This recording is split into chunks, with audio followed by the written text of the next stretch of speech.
Hi, right, so this is day 9 Durex part 2. As you probably noticed, there are quite a few ways to find out about sex now, from more youth-focused TV shows, websites, so forums, games, tech surfs, and handy magazines we all learn from. Nice.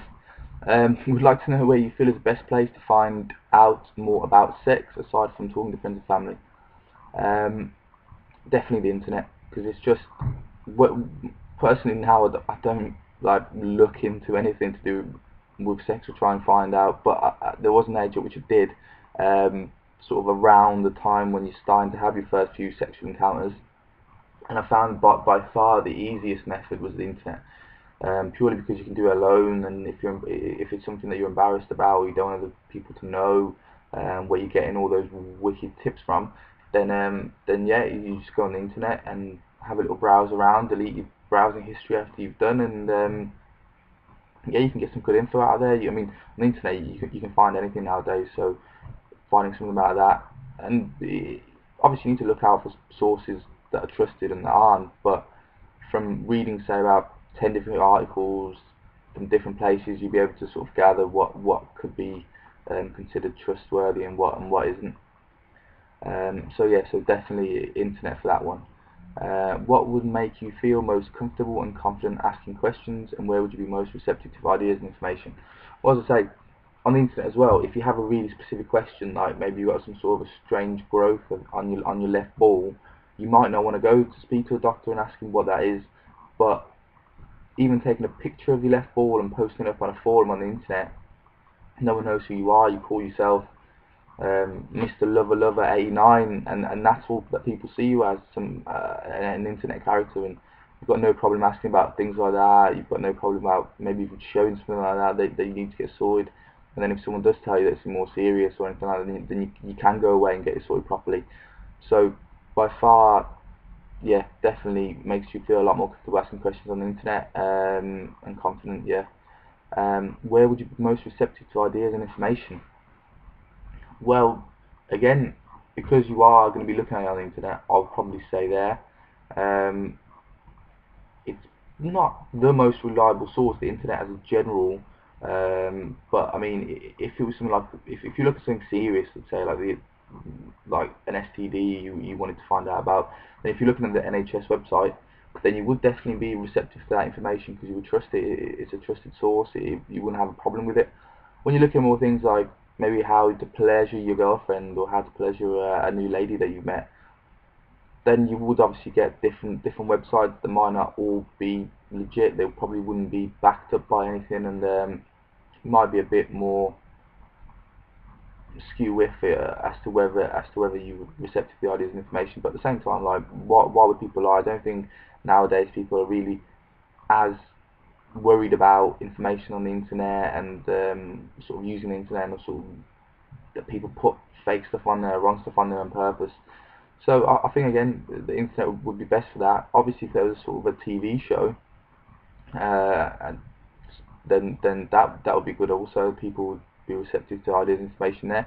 So it depends whether you were at home, whether you wanted to watch it with someone else, whether you wanted to watch it with someone else, whether you didn't want to watch it with anyone and you can't watch it because you're young and you're still living at home, whether you're living with a group full of people that you don't really want to admit to them that you want to watch like a sex tip show or whatever. So again, coming back to it, the internet's probably the best place for most people. Do you feel you know as much as you like to about sex? Yeah, well, I'm not saying like yeah, but definitely I don't. I haven't. As I say, I did used to look into sex and more sort of along the lines of how to ensure that the lady is enjoying herself as much as you are.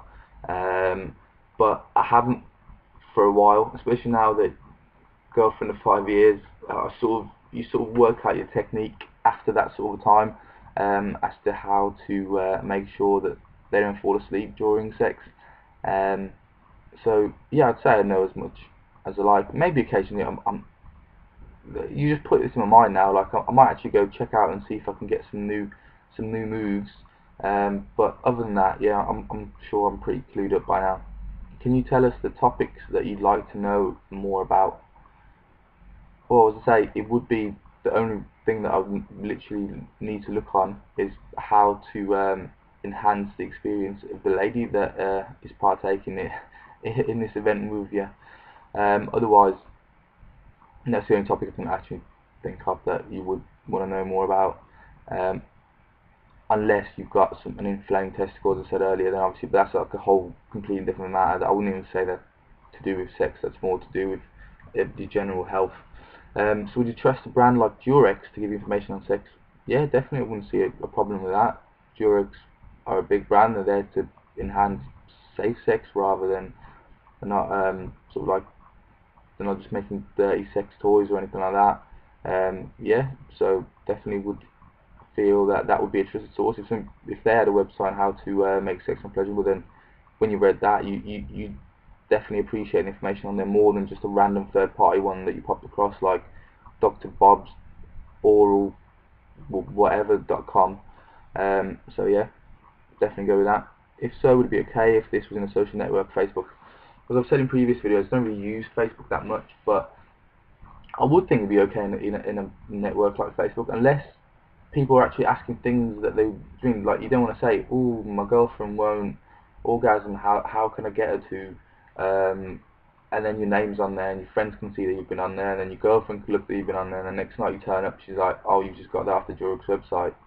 Then yeah, that wouldn't be cool. If it was an anonymous thing, then it wouldn't be a problem if no one knew that you were in there. But you would want to definitely give people the option of it being anonymous or not. Some people aren't fussed; they probably will be happy to go on there and just be themselves. But I know a lot of people that if they were sort of wanting to find out things like that, then they'd want to stay anonymous.